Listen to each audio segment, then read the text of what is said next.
Hello, everyone, and welcome to Dyspraxia Awareness Week, hosted by the lovely team at Dyspraxia Magazine.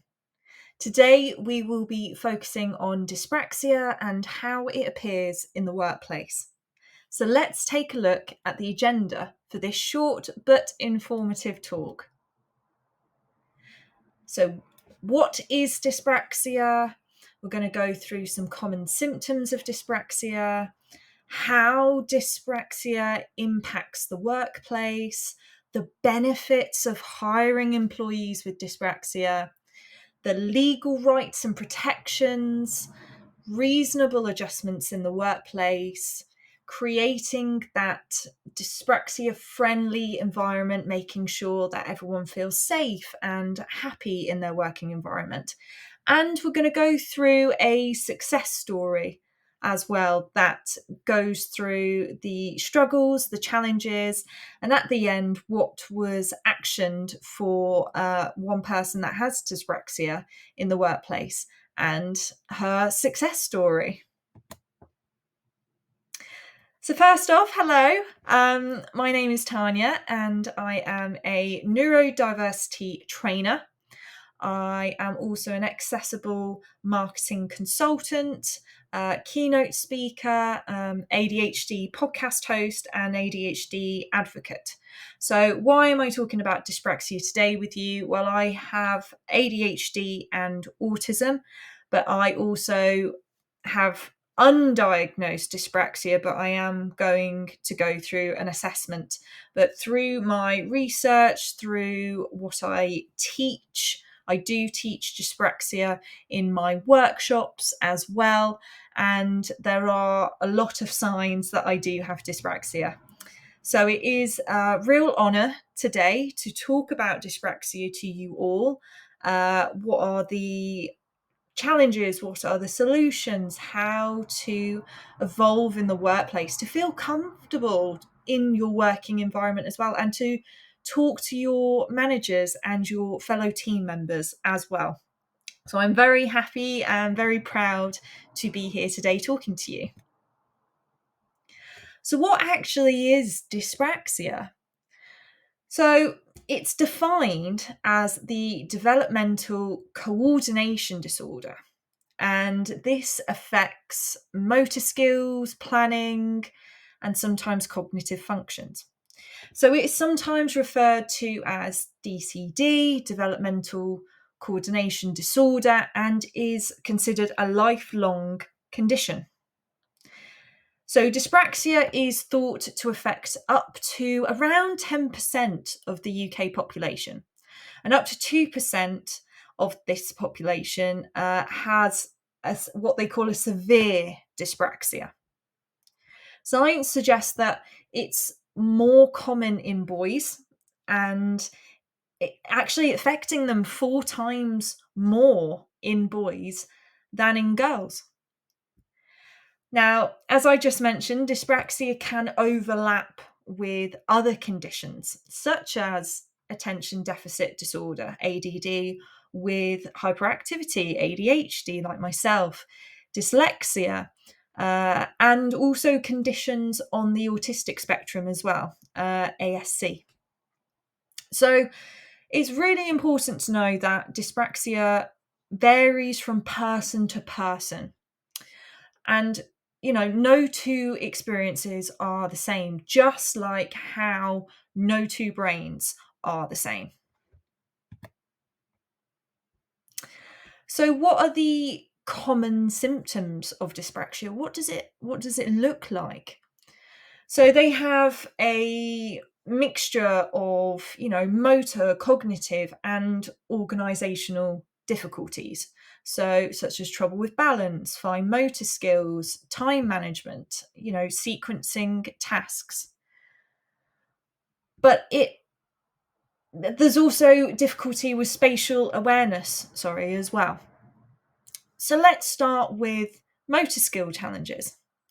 So many individuals with dyspraxia struggle with tasks that require fine motor skills, such as writing or typing. Handwriting may be messy, slow or very difficult to read, and typing on a keyboard can take more time and effort due to coordination difficulties.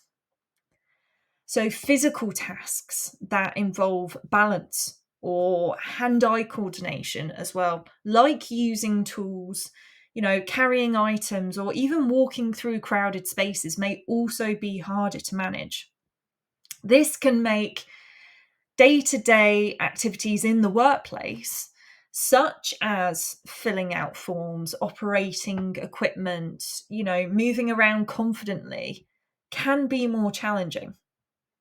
So moving on to cognitive challenges. So people with dyspraxia often experience issues with memory, organisation, and time management. So, for example, they might find to remember instructions, especially if they're given verbal and very quickly. Organising tasks and priorities can be very, very overwhelming in the brain, which often leads to, confusion and unfortunately missed deadlines.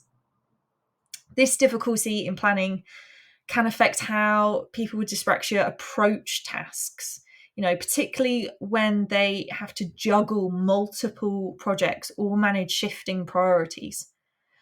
Multitasking may also pose really significant challenges, and they might struggle to break tasks down into manageable steps without clear structural guidance. So we can feel very, very confused if communication isn't clear.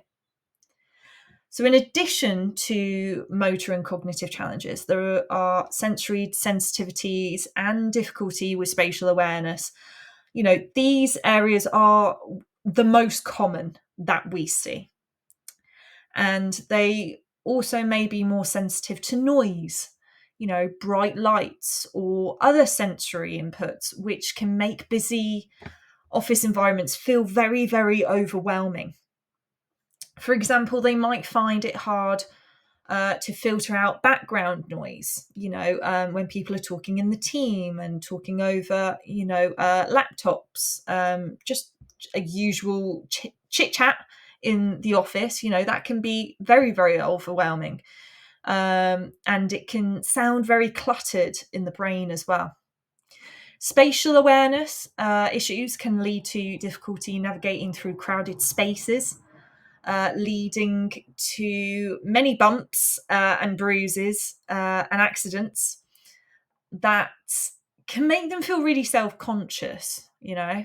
Simple things like organising objects on a desk or estimating distances can become very big sources of stress.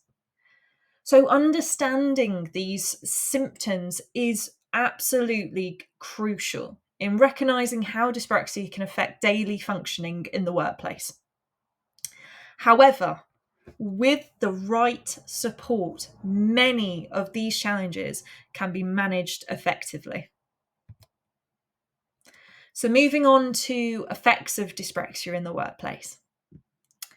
So dyspraxia can present a range of challenges in the workplace, many of which can impact an employee's performance and overall well-being. So let's take a closer look into some of these key difficulties. So first, note-taking. So as we mentioned before, difficulty with writing. So note-taking can be very challenging. So employees may struggle to take down information, very quickly during meetings or training sessions, especially if someone's talking very quickly as well. It can, like we just mentioned, it can sound very cluttered, very, very bees in the head, as I say. And they need to focus on both listening and writing at the same time. This can be really difficult and can lead to incomplete or inaccurate note taking, which makes it harder for them to retain that important information. Another one is organising thoughts. So many people with dyspraxia find it challenging to structure their ideas in their head in a clear, linear way. This can make it harder to complete tasks that require that planning, that require that writing, like composing reports or sending emails. It can also affect how they communicate. So they might struggle to present their thoughts coherently in meetings or presentations. So another common issue is actually remembering tasks. So particularly when it involves managing multiple projects or deadlines. So dyspraxic employees may find it really difficult to recall details or keep on track of what's been done, especially if they don't have that clear written part of instructions. This can lead to, unfortunately, mistakes, missed deadlines, or tasks being forgotten altogether. Working in high pressure environments as well can further compound these challenges. So dyspraxia often makes working under pressure more difficult. Stress can exacerbate these issues that we were just talking about with time management and focus and multitasking, keep that clear communication. And when deadlines are really tight or there's a need to switch quickly between tasks, employees with dyspraxia may find it overwhelming and struggle to keep up with the expectations. So in addition to these cognitive challenges, and poor coordination can affect an employee's ability to perform physical tasks, using equipment like office machinery, handling small tools, even navigating through a busy workspace can become more difficult for someone with dyspraxia. They may also have trouble with things like organising their workspace or managing physical materials in an efficient way. And finally, it's important to consider the emotional impact. So with all of what I've just said, all of what's going on, it's the emotional side of it, So many employees with dyspraxia, they do experience anxiety and low confidence a lot of the time, particularly if they are not performing to the same level as their other peers, as their other workmates. So, and if these challenges progress, if they're not recognized or understood by colleagues or managers, it can feel very, very isolating. And you can really be made to feel misunderstood. So, this emotional strain can lead to, a very negative cycle where anxiety about their performance, it can further affect their ability to concentrate and complete those really important tasks. So over time, this can almost erode self-esteem and can make it even harder for them to ask for that help, or advocate for the adjustments that they need in the workplace. So acknowledging these challenges that we've just talked about, it is the first step towards creating a more supportive, a more inclusive environment where employees can, with dyspraxia, they really can thrive. So let's talk about the strengths, which are never really talked about. And it's a must, it's a need. There are so many strengths. So, while dyspraxia can present certain challenges of what we've just discussed, it's really important to recognise employees with dyspraxia and the valuable strengths that really can benefit any team, to be honest with you. So, in fact, many of their experiences were overcoming obstacles, can equip them with very unique skills that contribute to a more innovative, healthy, happy, creative environment. So, one of those valuable strengths is their ability to approach problems from a different angle, literally from a different perspective, outside the box thinking, as we say. And lateral thinking, creative problem solving are really common amongst dyspraxia individuals. And this is because they often have to find alternative ways to complete those tasks that, neurotypicals might take for granted, might just be able to do just like that. And they develop a knack for, as I mentioned, thinking outside the box, thinking creatively, thinking, the other side of the problem to find that unique solution. And, they can give that fresh idea, that fresh perspective as well to complex challenges. So their experience overcoming personal and professional challenges also makes them extremely high in resilience and motivation. So dyspraxic individuals are often very determined to succeed, which is, I find, absolutely amazing. And I've seen it firsthand as well. And this determination, it really shines through their work, through their work ethic as well. So they've learned to push through those difficulties, which makes them reliable, hardworking, persistent, even in the face of setbacks. So in addition to this, they tend to be very empathetic and extremely intuitive. They are using their second brain, their gut feeling. So their personal struggles give them a really deep understanding of the challenges others face, making them excellent team members who can support and connect with colleagues in a really meaningful way. They often have strong sense of intuition, which can help in understanding the needs of, customers, clients, even co-workers, their managers.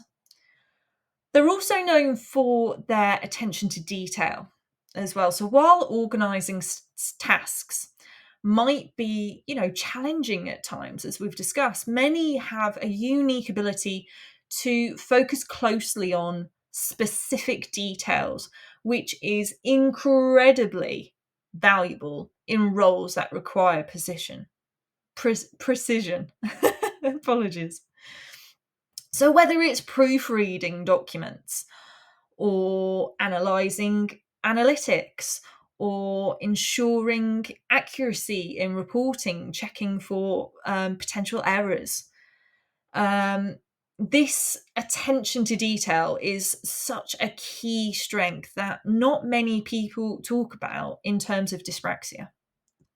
They also have really good visual and spatial skills as well. So a huge advantage in fields like design, architecture, engineering, where understanding the space and the structure, the layout is super crucial.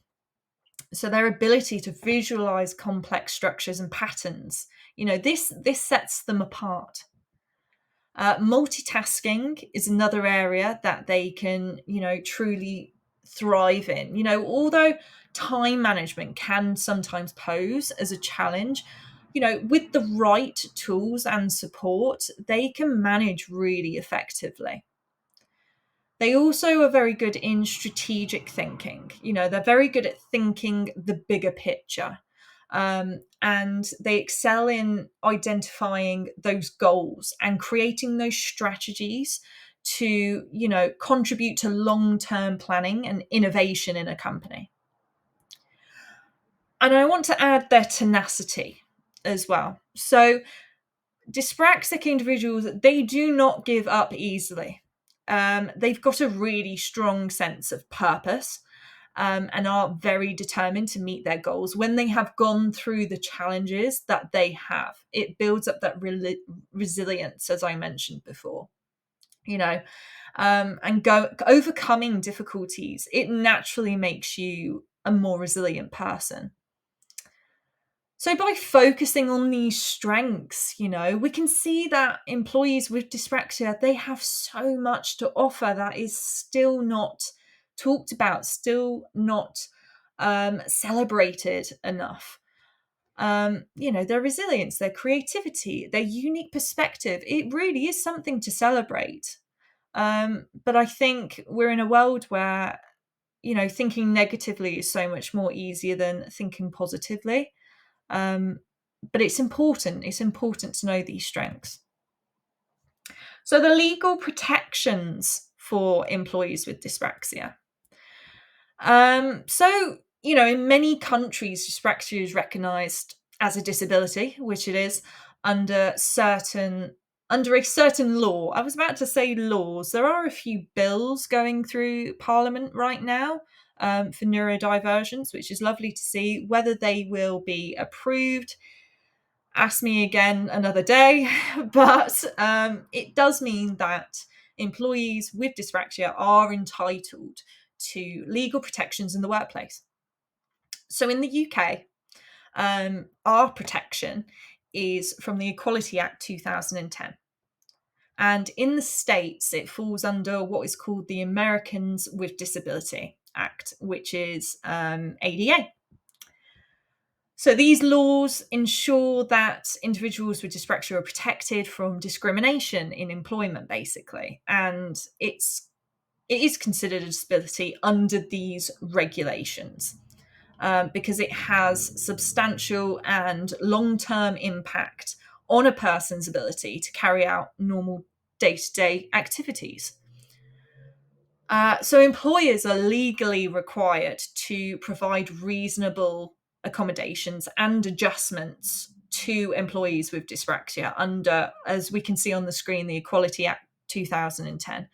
It is a very blank slide because, again, it is unfortunately the only law that protects neurodivergents like myself and people with dyspraxia, which I do hope one day will change.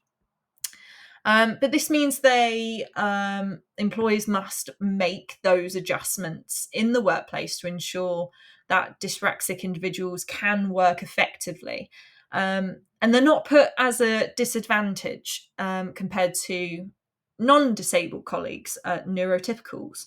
And failure to actually provide these reasonable adjustments can lead to legal consequences for that company. So the reason why this law is here is to create an inclusive working environment where employees, whether you're a neurodivergent or a neurotypical person, you are supported and protected, and you can contribute fully to the working environment, to the company, and feel safe, basically. So making reasonable adjustments. So these are changes that employers can make to help employees with dyspraxia perform basically to the best of their ability. So these adjustments are designed to remove the barriers and create a more accessible and supporting working environment, as we just discussed with the Equality Act. So reasonable adjustments, they can take many forms, okay? So, for example, flexible working hours, flexible schedules. This can offer employees to manage tasks in a way that suits them best. Some employees may benefit from working remotely part-time, especially if they find the busy office environments overwhelming, as we discussed earlier.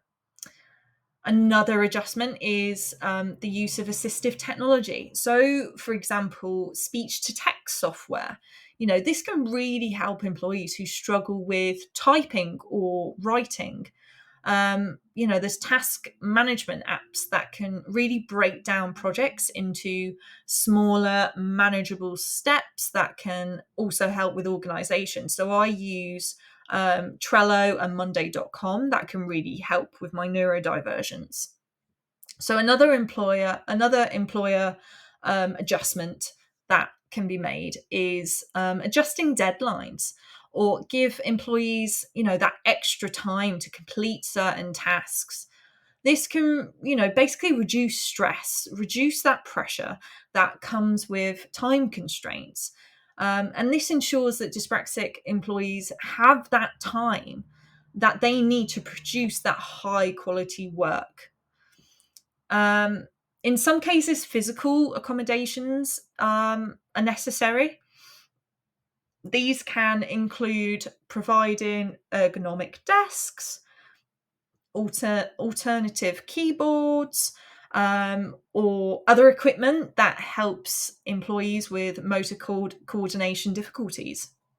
So by making these adjustments in the workplace, employers can ensure that employees with dyspraxia are given that really crucial support that they need to succeed.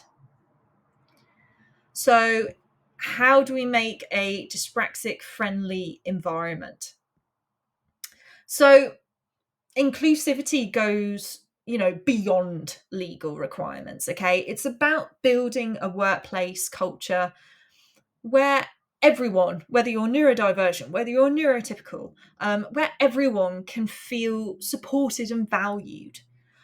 So one of the most important steps is, clear, structured communication. Okay, so managers should provide detailed instructions, ideally in writing, to help employees with dyspraxia, process that information more easily. Visual aids go a long way as well, which can be really, really helpful, understanding more complex tasks and workflows as well. And again, it's really important to kind of allow that little bit of extra time to complete tasks, particularly when an employer is learning something new in the workplace, learning a new tool, learning a new system. So dyspraxic employees might need more time to grasp the full instruction, the full program, the full service, to complete a task as well. So being patient, being flexible with deadlines is really, really important. And promoting a culture of patience and understanding is crucial. Encourage colleagues to be supportive and non-judgmental. And these are really simple, easy things that I'm saying. There's no jargon. There's no money involved. It's being a good human. And it's simple things like not rushing someone, or offering to help when needed. It makes a really big difference in the workplace, and it can really thrive on collaboration and empathy, where again everyone feels confident asking for support, having that support, without fear of stigma. So ultimately, creating a dyspraxia friendly environment benefits everyone, to be honest. It promotes a more empathetic and productive workplace where every single individual, again, whether you're neurodivergent or neurotypical, regardless of your challenges, can contribute to the best of everyone's ability. So finally, a little success story for us. So meet Emily. Emily is a 28-year-old marketing assistant, okay, in the UK, in a digital agency. And she was diagnosed with dyspraxia in her late teens. So despite excelling creatively, apologies everyone, Emily found some aspects of her job really difficult, especially tasks that require multitasking, detailed organisation and meeting those tight deadlines. She often struggled with time management, felt overwhelmed by complex project management systems, and found it difficult to process verbal instructions quickly in meetings. So her challenges were she had difficulty taking detailed notes in fast-paced meetings. She found it challenging to organize and prioritize tasks in an environment that required juggling multiple projects. Writing detailed reports and proofreading were very, very time consuming for her due to her unfortunate slower typing and coordination skills. Naturally, stress and anxiety built up, and she was worried about keeping up with her peers. So, in terms of interventions and support, after a conversation with her manager about these challenges she was having, she was very brave. Emily's company decided to implement reasonable adjustments that would support her. So, the following steps that were taken was Emily was provided with speech to text software, which allowed her to dictate reports and emails, speeding up her writing process. Emily's team adopted a visual project management tool like Trello and Monday.com that I mentioned earlier that I use myself. This broke down tasks into smaller, manageable steps, and this allowed her to track her progress easily and stay organized to the point where the whole team incorporated Trello and Monday.com. And where possible, Emily was given slightly more time to complete reports or tasks that required intensive concentration, especially when it came to data and numbers and sifting through Google Analytics to solve problems, find solutions, find those opportunities. So during meetings, Emily was given written agendas beforehand and minutes afterwards, so she didn't have to rely solely on her memory or fast note taking. And a colleague, it goes further, a colleague was assigned as mentor to support Emily, particularly during periods of high pressure. She also participated in regular check-ins with her manager to discuss her workload and any difficulties she faced. So the outcome with these accommodations in place, Emily's performance significantly improved. Her productivity increased, and she felt less overwhelmed by her workload.